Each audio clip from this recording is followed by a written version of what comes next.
The Zarkanian science vessel Eternal Seeker drifted silently through the void, its crystalline hull refracting starlight in mesmerizing patterns. Chief Researcher Valthine stood at the observation deck, his iridescent scales shifting from deep purple to midnight blue as he contemplated their latest discovery. The primitive radio signals they detected shouldn't have interested him. Countless developing species littered the galaxy with their electromagnetic chatter. But something about these transmissions felt different. Honorable Valthine, his assistant Mira's voice chimed through the neural interface. The analysis is complete. You'll want to see this immediately. In the research chamber, holographic displays showed thousands of intercepted transmissions, each one a window into an alien civilization that called themselves humans. Valthine's inner eyelids flickered rapidly as he processed the data. These creatures had progressed from primitive radio to crude space travel in mere centuries. An evolutionary blink. Fascinating, he breathed, manipulating the data streams with practiced gestures. Their technological progression curve is nearly vertical. Have you ever seen anything like it, Mira? Never, she admitted, her scales flickering with excitement. But the High Council will want more than data. They'll expect specimens. Valthine knew she was right. The Zarkanian Empire had built its dominion across 12,000 years of careful scientific advancement. Every new species was studied, categorized, and, if deemed necessary, subjugated for the greater good of galactic order. These humans would be no different. The Eternal Seeker adjusted its course toward a small human mining operation they'd detected in a nearby asteroid belt. Standard procedure: observe, collect, analyze. They'd done it countless times before. Their first mistake was assuming it would be easy. The mining facility's defenses activated the moment they entered range. Crude but unexpectedly effective. Instead of the standard energy shields they'd expected, clouds of metallic chaff confused their targeting systems. Their second mistake was underestimating human response time. Multiple ships approaching. Mira's scales flashed warning colors. Their drive signatures don't match anything in our database. Before Valthine could process this impossibility, several small craft emerged from the chaff cloud. They moved like no ships he'd ever seen, their trajectories defying standard combat algorithms. The Eternal Seeker's automated defense systems struggled to track them. Impossible, he muttered. Their technology is centuries behind ours. They shouldn't be able to. The human vessels opened fire. Instead of energy weapons, they launched clouds of self-propelling projectiles that split into hundreds of smaller ones. The Eternal Seeker's shields, designed to deflect energy weapons, proved surprisingly vulnerable to this primitive but effective approach. We've lost stabilizers, Mira reported, her voice steady despite the chaos. They're not trying to destroy us. They're herding us away from the mining facility. Valthine's scales rippled with disbelief as he watched the tactical display. These humans weren't just defending. They were executing a coordinated strategy that somehow anticipated Zarkanian standard responses. How could they possibly know? Then he saw it. In the data streams they'd intercepted, buried among entertainment broadcasts and commercial chatter, were countless simulations of first contact scenarios. These humans had been preparing, imagining, and planning for this moment for generations. They'd created thousands of stories about meeting alien life, gaming out every possible scenario, even ones where they were technologically outmatched. The ship shuddered as another volley struck. "We need to retreat," Mira insisted. "We can't risk losing the data we've already collected." Valthine agreed, but as he gave the order to withdraw, he felt something he hadn't experienced in centuries of research. Fear, not of these humans and their surprisingly effective weapons, but of what his report would set in motion. The High Council would never tolerate a species that could challenge Zarkanian technological superiority. They would order immediate containment and subjugation, standard procedure for potentially disruptive civilizations. But as the Eternal Seeker limped away from the human facility, Valthine knew with terrible certainty that nothing about this species would follow standard procedure. In the following days, as they made their way back to Zarkanian space, Valthine pored over the human transmissions they collected. He found himself drawn to their stories. Tales of triumph against impossible odds, of sacrifice for abstract principles like freedom and dignity. The humans called this genre science fiction, but Valthine recognized it for what it really was, a manual for survival. When he finally submitted his report to the High Council, he did something unprecedented in his centuries of service. He lied. He understated human military capabilities while emphasizing their potential value as research subjects. Perhaps if the Council thought them less threatening, first contact could be established properly, peacefully. His third mistake was believing he could prevent what was coming. The Council took one look at the human capacity for rapid technological advancement and ordered immediate military intervention. As the first Zarkanian battle fleet assembled, Valthine could only watch in horror, knowing he had started something that would change the galaxy forever. What no one yet realized was that humanity's greatest weapon wasn't their adaptability, their technology, or even their surprising tactical prowess. It was something far more dangerous: their ability to imagine victory even when every logical analysis said it was impossible. The Zarkanian Empire was about to learn that imagination, combined with determination, could reshape reality itself. The High Council chamber, with its towering crystal spires and hovering platforms, had stood unchanged for millennia. But today, something was different. Supreme Counselor Zexkar could feel it in the subtle vibrations of the crystalline walls, see it in the nervous color shifts of his fellow council members' scales. Another rebellion in the Nexus sector, he demanded, his scales darkening to a deep crimson. That's the third this cycle. How are they coordinating? The military commander before him, General Ixthor, maintained a carefully neutral gray tone. The situation is complicated, Supreme Counselor. The rebels are using tactics we've never encountered before. They're not just fighting. They're adapting our own technology against us. Explain. They've learned from the humans, Ixthor said, projecting a series of battlefield recordings. Look at this footage from Nexus 7. The slave species there barely understood basic machinery a cycle ago. Now they're repurposing our mining equipment into defensive structures. They're using our own supply lines to spread information and resources. The recording showed scenes that defied Zarkanian military doctrine. Supposedly primitive beings were turning industrial complexes into fortresses, agricultural drones into surveillance networks. But most disturbing were the messages they broadcast, crude approximations of human languages mixed with their own. Freedom isn't given, it's taken, one rebel leader proclaimed in a message that had spread across 3 sectors.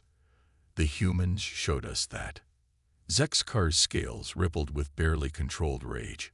And what of our campaign against these humans? Surely we've contained them by now. Ixthor's scales shifted to a troubled blue-green.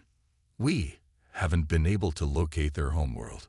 Every time we think we've found it, we discover it's another colony. They're scattered across hundreds of systems, each one operating almost independently. When we destroy one settlement, 3 more reveal themselves elsewhere. And now they're inspiring our slaves to dream of freedom, another council member hissed. This contamination must be contained. But containment, they were learning, was impossible. Human ideas spread like a virus through the neural networks and communication channels of the Empire. Their stories, their songs, their impossible dreams of liberty, they reached even the most closely controlled populations. In the worker districts of the capital itself, Zarkanian overseers discovered contraband entertainment modules filled with human narratives.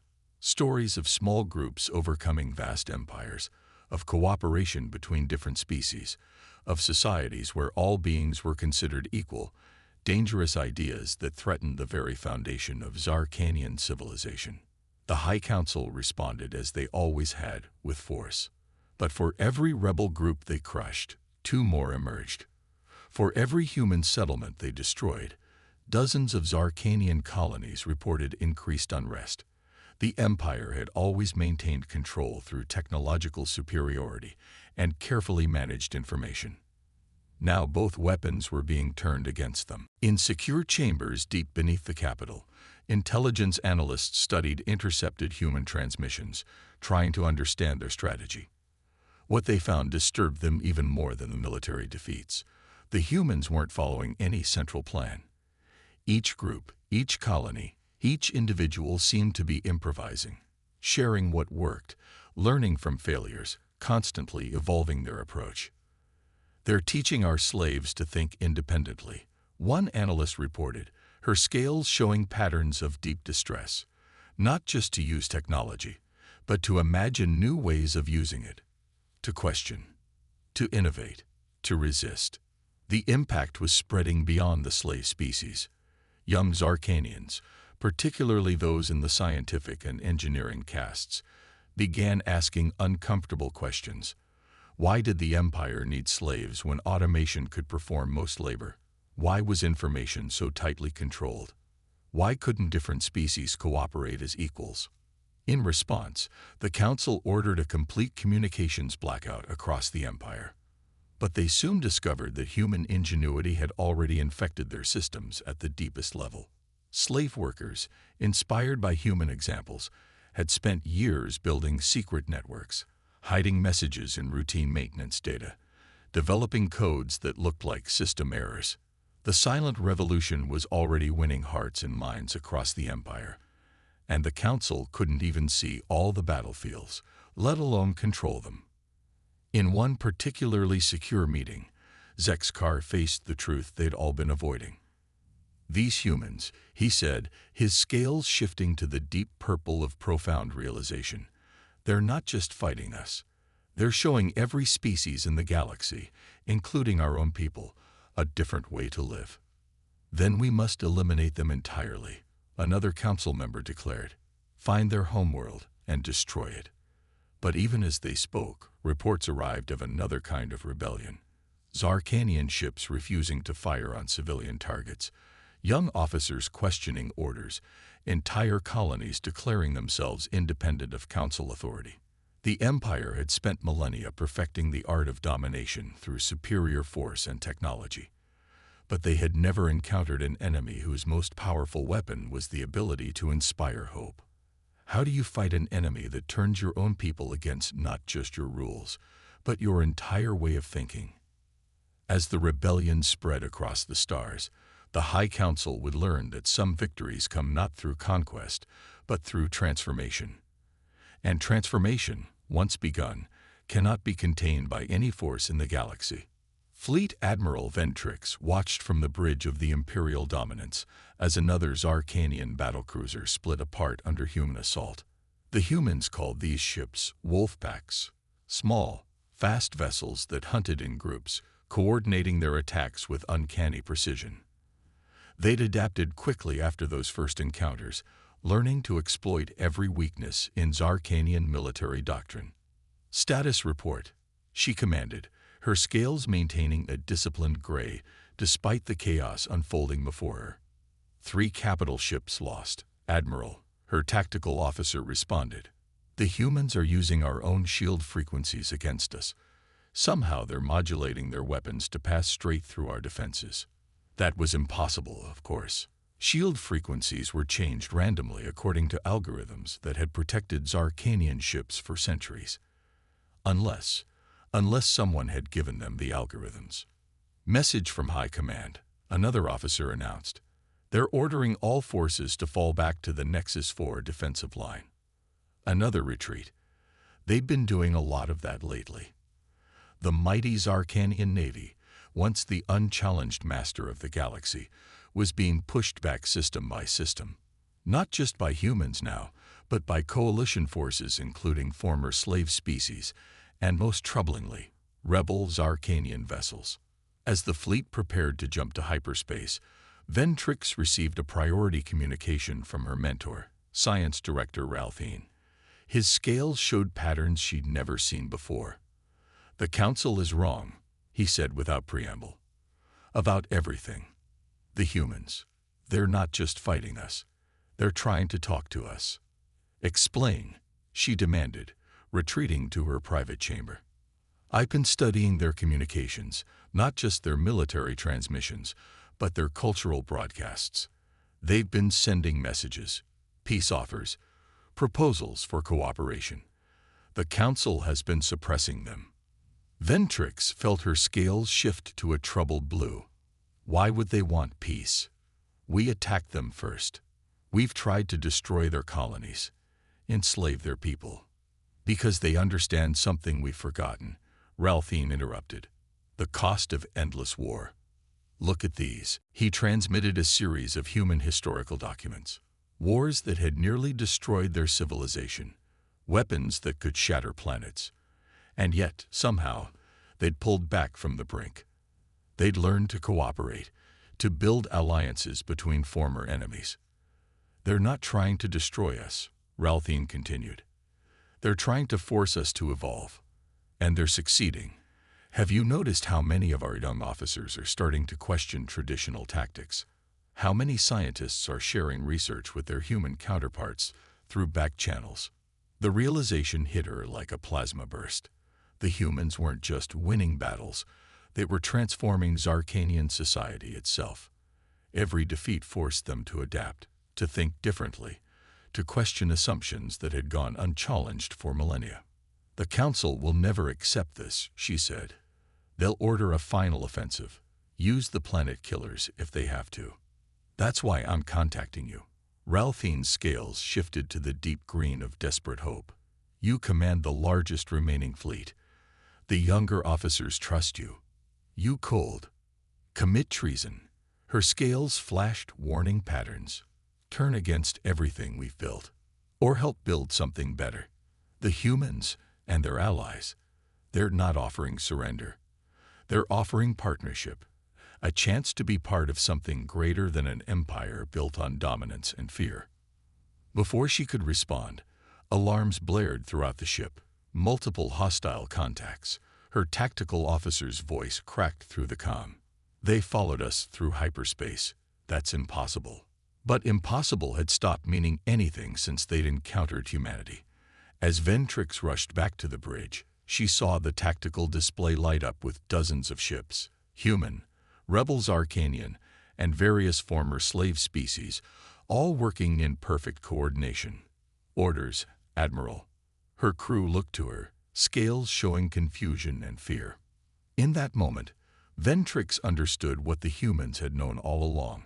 Victory wouldn't come through superior firepower or better technology.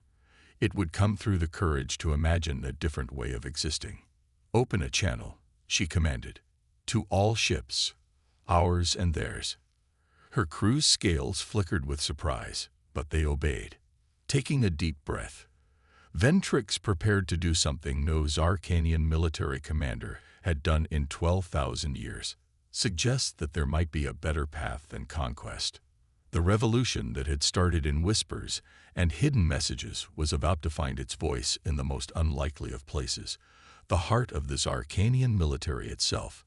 And as Ventrix's scales shifted to a color that had no name in their language, she realized that the humans' greatest victory wasn't defeating their enemies. It was showing them how to become something more than enemies. Deep within the Zarkanian Central Archives, surrounded by crystalline data cores that stretched for kilometers in every direction, Chief Archivist Melthar made a discovery that would shatter the foundations of their civilization. His research team had been tasked with understanding why human technology advanced so rapidly, but what they found was far more profound. Look at this, he gestured to his colleague Surian, displaying a complex data pattern. Every species we encountered follows a predictable technological progression curve. But the humans, they don't just advance, they leap. The holographic display showed technological development paths of various species. Most followed smooth, gradual curves upward. The human line, however, looked like a lightning bolt. Sharp spikes of advancement followed by plateau, then more spikes. That's not the interesting part, Melthar continued, his scales shifting to excited gold. Look what happens when they encounter obstacles. The The display zoomed in on specific points in human history: wars, natural disasters, plagues. Each time they faced extinction-level threats, their advancement rate increased exponentially. They thrive on challenges, Sirian whispered, her scales rippling with realization. Every time we try to contain them, we're making them stronger, Melthar finished. But there's more. Look at their information-sharing patterns. Another display showed the flow of knowledge across human networks. Unlike the carefully controlled hierarchical structure of Zarkanian information systems, human knowledge spread like wildfire, crossing boundaries of class, culture, and even species. They don't just solve problems, Melthar explained. They share solutions, and not just with each other, with anyone who's willing to learn. The rebel ships that can penetrate our shields. Human engineers didn't just give them the technology. They taught them how to improve it. The implications were staggering. For millennia, the Zarkanian Empire had maintained power through technological superiority and controlled information. But these humans treated knowledge like a living thing that grew stronger when shared. In the weeks that followed, Melthar's team made more discoveries. Human entertainment broadcasts contained hidden technical data. Their open-source technology allowed anyone to understand and modify their inventions. Even their games taught problem-solving and adaptation. They're not just a species, Sirian concluded during one late-night research session. They're a catalyst. They accelerate the development of every species they encounter.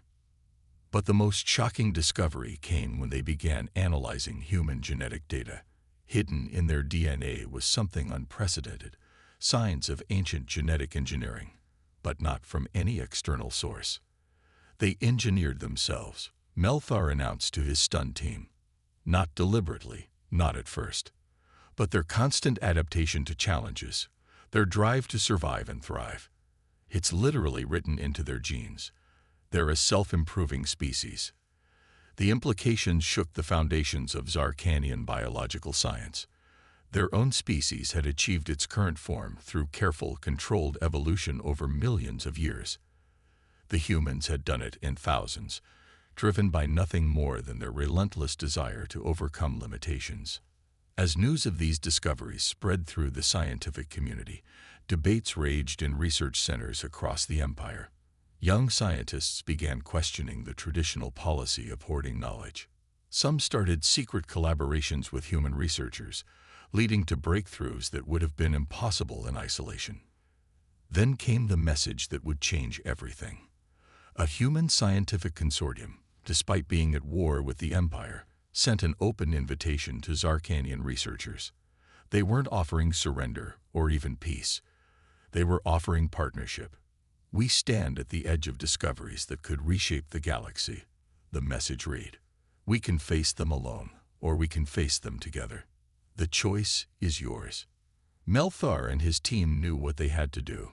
In violation of every protocol, they began transmitting their research findings not just to other Zarkanian scientists, but to every species in the galaxy. The Council will execute us for this. One junior researcher's scales showed fear patterns. Perhaps, Melthar replied, his own scales shifting to a shade of deep purpose. But they can't execute an idea. And that's what the humans have given us. Not just new technology, but a new way of thinking about knowledge itself. As their transmissions spread across the galaxy, something unprecedented began to happen. Scientists from all species, including those still technically at war, began sharing their research. Problems that had stumped individual species for centuries were solved through collaboration. Technology advanced not in careful steps, but in leaps and bounds. The knowledge bearers, as they came to be known, had created something that would outlast any empire, a network of minds working together across the stars. And in doing so, they proved what humanity had known all along, that the greatest discoveries come not from hoarding knowledge, but from sharing it freely under the light of distant suns. The Grand Chamber of the High Council had never seen a gathering like this. Supreme Counselor Zexkar sat rigid, his scales a turbulent mix of colors as he faced not just the assembled Zarkanian leadership, but representatives from across the galaxy, including humans. The human ambassador, Sarah Chen, stood calmly before them. No protective suit, no weapons, only a small data tablet and an unwavering gaze that seemed to look straight through 12,000 years of Zarkanian superiority. "Your empire stands at a crossroads," she said, her voice carrying clearly through the translator fields. "Your fleets are divided. Your slave species have tasted freedom. Your own people are questioning traditions that once seemed eternal. But we're not here to demand your surrender." Zexkar's scales rippled with confusion. "Then why are you here?" "To offer you a choice," Sarah replied, activating a holographic display. It showed a galaxy teeming with possibility, trade routes connecting former enemy worlds, research stations where different species work together, new technologies that seem to defy physics itself. "This is what we've achieved in just the few sectors where your people have joined us," she continued. "Imagine what we could do together, not as rulers and subjects, but as partners." Admiral Ventrix stepped forward, her scales now permanently shifted to that unnamed color she discovered in battle. "The military supports this proposal. We've seen firsthand what cooperation can achieve. Our joint fleet exercises with former rebels have developed tactics that neither side could have conceived alone." "The knowledge bearers concur," Melfar added, surrounded by a mixed group of scientists from a dozen species. "Our latest breakthrough in quantum communication was only possible through cross-species collaboration. We're on the verge of technologies that could transform reality itself. But tradition dies hard. You would have us abandon everything we've built." One elder counselor's scales flashed aggressive patterns. "Surrender our destiny to lesser beings." "Lesser?" Sarah smiled. "We crossed the gap between stars while still using chemical rockets. We turned our greatest weapons into tools for exploration. We faced extinction dozens of times and emerged stronger. Not because we're special, but because we never stopped learning, never stopped sharing, never stopped believing we could be better." She gestured to the assembled gathering. "Look around you. Every species here has something unique to offer. The Trill's understanding of quantum mechanics, the Vex's bioengineering, your own mastery of crystalline technology. Together, we're not just stronger, we're capable of things none of us could imagine alone." The chamber erupted in debate, scales flashing colors across the spectrum. But beneath the chaos, something was changing. Younger council members were nodding. Military officers were engaging in earnest discussion with former enemies. Scientists were already exchanging theories. Then, from the back of the chamber, came a sound no one had heard in the council's history: laughter. A young Zarkanian scientist had just shared a joke with a human researcher, and the simple, genuine moment of connection cut through millennia of protocol like a plasma torch through ice. Zexkar watched his empire transforming before his eyes. The humans had never needed to destroy them. They'd shown them a better way to exist, not through force or dominance, but through the simple, revolutionary act of working together. "If we agree," he said finally, his scales settling into that new, unnamed color that seemed to be appearing more frequently among his people, "how do we begin?" Sarah's smile widened. "We already have. Every Zarkanian who chose to think differently, every soldier who questioned orders, every scientist who shared knowledge. They've already started building tomorrow. The only question is whether you'll join them." The vote that followed wasn't just about peace terms or political alliances. It was about choosing a new way of existing in the galaxy. The Zarkanian Empire wouldn't end. It would transform, becoming part of something greater than any single species could create alone. As the new accords were signed, Sarah turned to Zexkar. "You know, on Earth we have a saying.